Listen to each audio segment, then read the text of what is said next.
बिस्मिल्लाहिर्रहमानिर्रहीम, अस्सलाम वालेकुम। मैं असदुल्ला ख़ान हूँ। कल मैंने एक वीडियो पोस्ट की थी इस चैनल पर जिसमें बैरिस्टर गौहर के हवाले से बहुत सारे सवाल जो इस वक्त उठ रहे हैं उस पर कुछ बात की थी। उनकी कुछ स्टेटमेंट्स का तज्ज़िया करने की कोशिश की थी। उन्होंने जो बयान दिए हैं उसकी कॉन्ट्राडिक्शंस निकाली थी और ज़ाहिर है वो पाकिस्तान तहरीक इंसाफ के वर्कर्स जो चीज़ें उठा रहे हैं उस पर मबनी कुछ सवालात थे। आज अलीमा खान मिली हैं इमरान खान से। उसके बाद एक बात तो बड़ी खुलकर सामने आई है और वो ये कि इमरान खान कल की मुलाकात के बाद सही मंजरनामा इमरान खान के सामने नहीं आ सका था। यानी कल जो इमरान खान ने मुलाकात की थी, कल जो इमरान खान से बैरिस्टर गौहर और दीगर लोगों की मुलाकात हुई थी उसमें जो बातें उनको बताई गई उन बातों से इमरान खान वो चीज़ें वो हक़ाइक़ नहीं जान सके थे जो आज उनको बताई गई हैं, जो अलीमा खान ने बताई हैं, जो आज फैमिली के लोगों ने बताई हैं। और अलीमा खान ने बाहर आकर पहले ये बातें खुद बताईं, उसके बाद सहाफ़ियों ने बताईं, उसके बाद अब इमरान खान की ट्वीट आ गई है। ये तीनों चीज़ें मैं आपके सामने रख देता हूँ। देखिए, जो अलीमा खान ने कहा है, उन्होंने कहा पहले तो सबसे मामला इमरान खान की सेहत का था। इस पर तो कल बैरिस्टर गौहर ने भी यही कहा था कि वो ठीक हैं। आज इमरान खान को बताया गया कि आज सोशल मीडिया पर आपके बारे में बहुत सारी बातें चल रही हैं कि आपको जहर दिया जा रहा है, आपकी ज़हनी हालत अच्छी नहीं है और मुख्तलिफ इस तरह की बातें। उस पर तो उन्होंने कहा कि नहीं, ऐसी कोई बात नहीं है, मैं वर्जिश कर रहा हूँ, मैं बिल्कुल सेहतमंद हूँ, मैं ठीक हूँ, मैं वर्जिश कर रहा हूँ, तो ये खबरें ठीक नहीं हैं।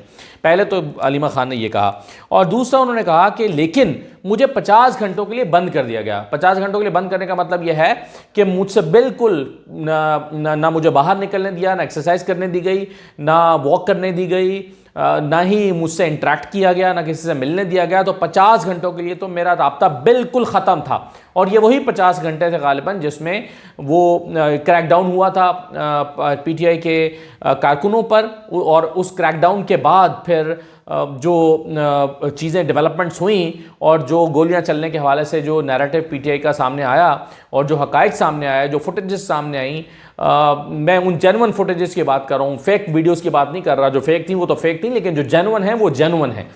तो वो सब मामला आया, उसका इमरान खान को इल्म नहीं था। तो उन्होंने कहा कि मुझसे अखबार की सहूलत भी ले ली गई और पीटीवी तक बंद कर दिया गया।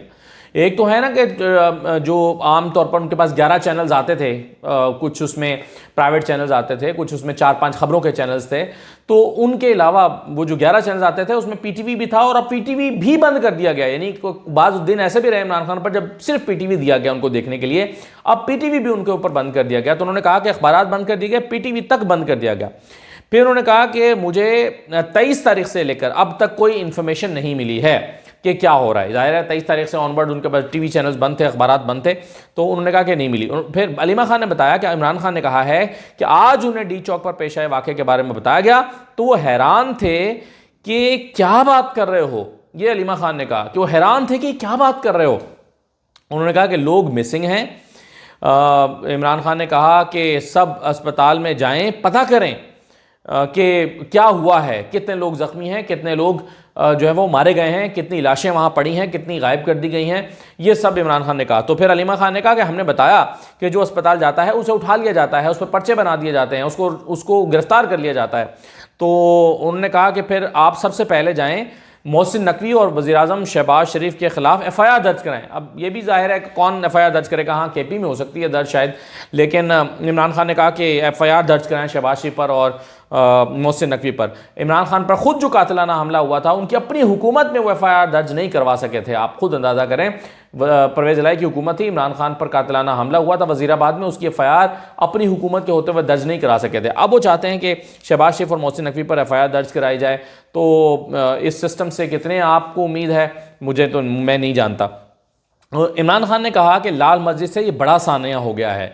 उन्होंने कहा कि जैसे 1971 एक सानिया था, बुगटी का कत्ल एक सानिया था, बंदे को मार देने से हालात ठीक नहीं होते। वो जो तारीखी हवाले दे रहे हैं इमरान खान, उसका मतलब यह है कि जब आपने बुगटी को मारा वो एक कामयाब ऑपरेशन था, लेकिन उस कामयाब ऑपरेशन के बाद क्या हुआ कि आज तक बलूचिस्तान के हालात संभल नहीं सके और एक नफरत पैदा हुई। वो आज तक नफरत दम नहीं तोड़ रहे।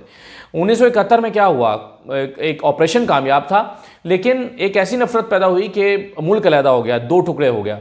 और इसी तरह से लाल मस्जिद का ऑपरेशन कामयाब था, लेकिन उस ऑपरेशन के नतीजे में क्या हुआ कि ज़ाहिर है बहुत सारे कॉन्सिक्वेंसेस हुए। ख़ुद परवेज़ मुशर्रफ को जाना पड़ा, बड़े कॉन्सिक्वेंसेस हुए, अगरचे वो लाल मस्जिद का ऑपरेशन कामयाब था। और फिर दहशतगर्दी उसकी वजह से बढ़ी। तो वो कहते हैं इमरान खान के ऑपरेशंस कामयाब हो जाते हैं, लेकिन वो फिर तारीख़ पीछा नहीं छोड़ती और वो एक मुल्क में एक तफरीक की अलामत बन जाती है। तो उन्होंने कहा कि लोगों को पहले अपना हक छीनने और फिर जुल्म करने पर गुस्सा है।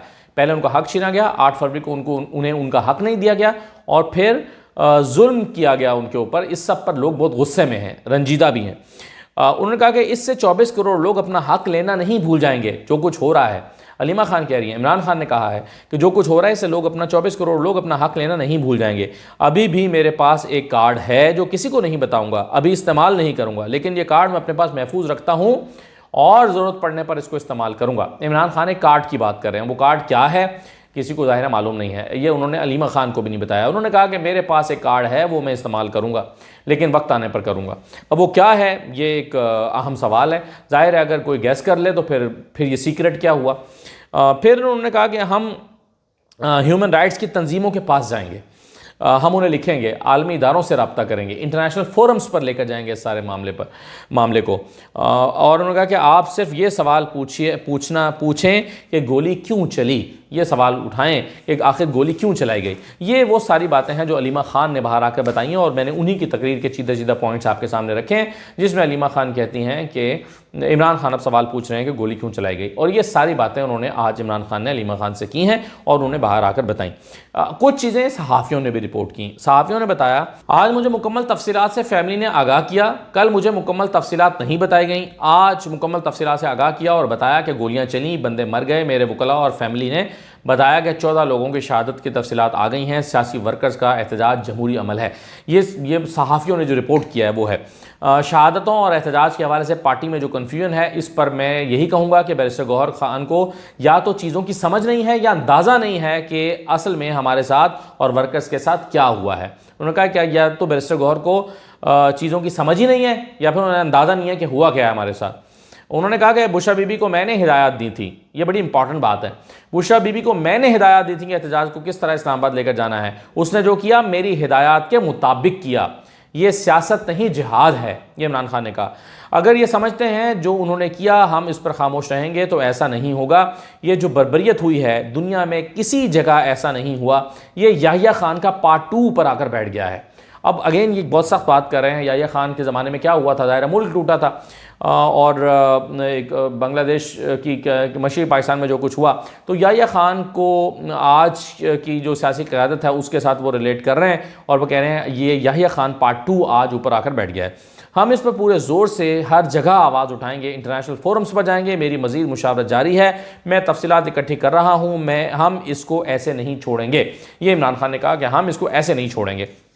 अच्छा, फिर जो है उसके बाद पीटीआई के जो ऑफिशियल अकाउंट है उससे जो इमरान खान का ऑफिशियल अकाउंट है ट्विटर अकाउंट, उससे डिटेल्स भी सामने आ गई साबिक़ वज़ीर-ए-आज़म इमरान खान का की सहाफ़ियों और वकला से गुफ्तगू।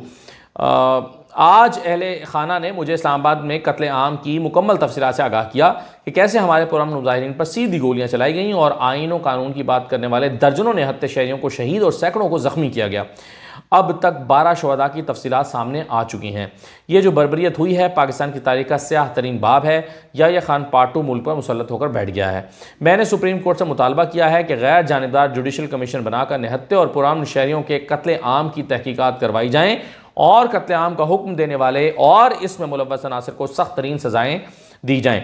मेरी इस मामले में मज़ीद मुशावरत जारी है और मैं तफसीलात इकट्ठी कर रहा हूँ। हम इस मामले को ऐसे नहीं छोड़ेंगे। अगर किसी को लगता है कि ऐसे खौफ पैदा करने से अवाम चुप बैठ जाएंगे तो ये इसकी खाम ख्याली है। हम इस जुल्म के ख़िलाफ़ तमाम आलमी फोरम्स पर अपनी आवाज़ बुलंद करेंगे। तहरीक इंसाफ की क़यादत को हिदायत की है कि ज़िम्मेदारान बशमूल शहबाज शरीफ और मोहसिन नकवी FIR कटवाएँ। दुनिया के किसी मुल्क में जमहूरी एहतजाज पर यूं सीधे फायर खोले जाते हैं क्या? फिर लिखा है कि शहदा और ज़ख्मियों के हवाले से इस्लामाबाद और रावलपिंडी के अस्पतालों का डेटा जल्द अज जल्द पब्लिक किया जाए और तमाम अस्पतालों और सेफ फुटेजेस महफूज की जाएँ, सेफ सिटी की CCTV फुटेज महफूज की जाएँ ताकि 9 मई की तरह शवाहिद गायब ना किए जा सकें। अब कई चीज़ें इमरान खान वो मुतालबा कर रहे हैं जो कौन करेगा। मसलन अस्पतालों का डेटा पहले से ही मतीउल्लाह जान के बकौल गायब हो चुका है। जब पहले ही गायब हो चुका है तो कौन उसको पब्लिक करेगा। जहाँ तक ऑपरेशन की कामयाबी और नाकामी का सवाल है तो ऑपरेशन तो बंदूक के ज़ोर पर कामयाब हो ही जाते हैं। लाल मस्जिद ऑपरेशन भी कामयाब ही था, याहिया खान ने भी ऑपरेशन कामयाब किया था, मगर इसके 1 माह बाद मुल्क 2 टुकड़े हो गया। इस्लामाबाद में जो खून की होली खेली गई उसका असर बहुत देर पा होगा। बुशरा बीबी को मैंने हिदायत दी थी कि एहतजाज को किस तरह इस्लामाबाद लेकर जाना है। उन्होंने जो किया मेरी हिदायत के मुताबिक किया। तहरीक इंसाफ के अहदेदारान और कारकुनान मुत्तहिद और मुनज़्ज़म होकर मुल्क पर मुसल्लत माफिया के खिलाफ अपनी हकीकी आज़ादी की जद्दोजहद के अगले मरहले की तैयारी करें। ये सियासत नहीं, जिहाद है। अब ये वही बातें जो सहाफ़ियों ने भी रिपोर्ट की हैं। इसका मतलब है सहाफ़ियों की रिपोर्ट और इमरान खान की बातें जो अलीमा खान ने बताई हैं वो, और ट्विटर अकाउंट से जो चीज़ें पब्लिक की गई हैं वो सारी मैच कर रही हैं। इसका मतलब है कि इमरान खान ने ये सारी गुफ्तगू की है। और फिर जो PTI की ट्वीट जो है वो PTI के ऑफिशियल अकाउंट से ट्वीट हुई है इमरान खान की गुफ्तगू मुख्तसरन वो ये है कि अगर ये समझते हैं जो उन्होंने किया उस पर हम खामोश रहेंगे तो ऐसा नहीं होगा। ये जो बर्बरियत हुई है दुनिया में किसी जगह ऐसा नहीं हुआ।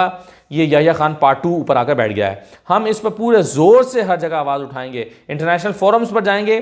मेरी मज़ीद मुशावरा जारी है, मैं मज़ीद तफसीलात इकट्ठी कर रहा हूँ। हम इसको ऐसे नहीं छोड़ेंगे। तो ये सारी बातें जो मुख्तलिफ फोरम्स पर आई हैं जो मैंने इकट्ठी करके आपके सामने रख दी हैं, इससे आपको अंदाज़ा होता है कि इमरान खान किस तरह से जो है वो उनको आज हक़ाइक़ उनके इल्म में आए हैं और उस पर उन्होंने कैसे रिएक्ट किया है। इस पर मोटी मोटी बातें 2-3 हैं। एक तो वो FIR कटवाने का कह रहे हैं, दूसरा वो कह रहे हैं कि तमाम रिकॉर्ड पब्लिक किया जाए। इंटरनेशनल फोरम्स पर इस सारे मामले को ले जाने की बात कर रहे हैं। इंटरनेशनल फोरम्स पर आलमी इंसानी हुकूक की तंजीमों को, इंटरनेशनल मीडिया तक वो ये सारी चीज़ें करने की कोशिश कर रहे हैं और वो कह रहे हैं कि इन सब से को अप्रोच किया जाए। और वो कह रहे हैं कि ये मामला यूँ ख़त्म नहीं होगा बल्कि इस्लामाबाद में जो हुआ है ये तादेर इसके असरात बाकी रहेंगे। तो ये तो इमरान खान के हवाले से थी। कुछ चीज़ें बड़ी इंपॉर्टेंट जो सुप्रीम कोर्ट के और इलेक्शन कमीशन के और इस्लामाबाद हाई कोर्ट के फोरम्स पर आ रही हैं जिसका PTI के ऊपर दूरअसर असरात होंगे, उस पर मैं अगली वीडियो में बात करूंगा। जाते जाते मैं सिर्फ ये कहना चाहता हूँ कि अंदाज़ा होता है कि बहुत सारे लोग YouTube चैनल नहीं देख पा रहे हैं या कुछ लोग अक्सर औकात नहीं देख पा रहे हैं, कुछ लोग कभी कभी देख पा रहे हैं क्योंकि वो खोलते हैं तो वीडियो प्ले ही नहीं होती है। सब लोगों के पास VPN दस्तियाब नहीं है, कुछ VPNs काम नहीं कर रहे। मतलब मैं जो पेड VPN पहले इस्तेमाल कर रहा था, पेड VPN, वो पेड VPN भी अभी काम नहीं कर रहा और जो है वो एक और VPN कुछ चीज़ों पे चल रहा है, कुछ चीज़ों पे नहीं चल रहा। तो VPNs जो हैं वो एक बड़ा मसला है बहुत सारे लोगों के लिए और हर कोई आज के यही पूछता फिर रहा है कि कौन सा VPN इस्तेमाल करें। तो बहुत सारे लोगों तक इन्फॉर्मेशन की रसाई नहीं हो पा रही है। एक साहब ने मुझे बताया कि मेरी वीडियो उनके पास नहीं चल रही थी तो उन्होंने फिर डाउनलोड करके उसको सुना तो वो सुनने में कामयाब रहे। आप ये भी ट्राई करके देख सकते हैं कि जब ये वीडियो आप ना चला पा रहे हों तो आप ये वाला तरीका भी इख्तियार करके देख सकते हैं, या फिर कोई अच्छा VPN जो आपका ये मसला हल कर सकता हो आप उसको इस्तेमाल कर सकते हैं। बहरहाल मालूमात तक रसाई, अगर मेरी वीडियो बहुत सारे लोग शिकायत करते हैं कि नहीं चल पा रही तो यकीनन और भी लोगों के साथ ये मसला आ रहा होगा। और ज़ाहिर है व्यूज़ से भी अंदाज़ा होता है कि पहले अगर 40,000 लोग एक वीडियो को देखते थे, अब 20-25 हज़ार लोग देख पा रहे हैं, तो इसका मतलब यह है कि सब लोग एक्सेस नहीं कर पा रहे। तो देखते हैं ये इंटरनेट की बंदिश का मामला कब तक रहेगा। इसने पूरी कौम को एक ज़हनी हिजान में मुब्तला कर दिया है। मैं तो चलिए करंट अफेयर्स करता हूँ, किसी को पसंद होगा किसी को नापसंद होगा, लेकिन वो बेचारे जो सारा दिन राजा बाज़ार में बैठ के, लाहौर की शालमी मार्केट में बैठ के, या कराची के तारिक रोड पर बैठ के, या सदर मार्केट में बैठ के कारोबार करते हैं, तस्वीरें भेजते हैं, उस पर अपनी लेबर को ऑपरेट करते हैं, चीज़ें चलाते हैं, जो है वो बहुत बेशुमार कारोबार लोगों के वाबस्ता हैं, वो सब बेचारे क्या कर रहे होंगे। वो जो किचन का यूट्यूब चैनल चलाते हैं, वो जो फूड व्लॉगिंग करते हैं, वो जो ट्रैवलिंग करते हैं, उन सब का के चैनल्स का क्या कसूर है, उनको क्यों इस अजियत में मुब्तला कर रखा है। और फिर अल्टीमेटली देखिए बहुत सारे लोग अपना रोज़गार भी इन्हीं में इंटरनेट के से वाबस्ता चीज़ों के साथ कमा रहे होते हैं और बाहर से पैसे आते हैं, यानी ज़र मुबादला आता है पाकिस्तान में। कोई हिसाब लगा के बताया कि आखिर ज़र मुबादला के पाकिस्तान में आने वाले ज़र मुबादला पर कितना फ़र्क पड़ा है। आई एम श्योर कि इसमें बिलियन ऑफ रुपीज़ का फ़र्क पड़ा होगा, मिलियन ऑफ डॉलर्स का फ़र्क पड़ा होगा। ये सब पाकिस्तान के लिए नुकसान की चीज़ें हैं, आवाज़ दबाई नहीं जा सकती। आज ये कानून आ रहा है मुसवदा, उसके कुछ खद्दोखाल सामने आए हैं कि फ़ेक जो वीडियोज़ हैं या फेक न्यूज़ है उसके लिए पहले 3 साल की सज़ा थी, अब बढ़ाकर 5 साल की जा रही है। तो भाई अगर आप 3 साल से नहीं रोक सके फेक न्यूज़ को तो फिर 5 साल से कैसे रोकेंगे। तो इसका मतलब है कि उस कानून को और उस पर अमल दरामद को मौसर बनाना होगा। जो फेक वीडियोज़ फैलाते हैं, जो फेक काम करते हैं, उनके ऊपर कार्रवाई होनी चाहिए। लेकिन सबके लिए इंटरनेट बंद कर देना, वो जिसका न्यूज़ फैलाने से कोई ताल्लुक ही नहीं है वो क्यों मुतासर हो रहा है? उसका काम कारोबार, जो लोग सॉफ्टवेयर हाउसेज से वाबस्ता हैं, जो लोग इंटरनेट की सब जो कॉल सेंटर चलाते हैं, बेशुमार तरीक़ों से इंटरनेट के ज़रिए से अपना काम करते हैं, उन सब का क्या कसूर है? तो जो कवानीन है उसको मौसर बनाने की ज़रूरत है, ना कि सब के ऊपर ये दरवाज़ा बंद कर दिया जाए। तो बहरहाल एक मुश्किल वक्त से पाकिस्तान और पाकिस्तानी गुजर रहे हैं। हम उम्मीद करते हैं कि ये वक्त गुजर जाएगा। इजाज़त दीजिए, अल्लाह हाफ़िज़।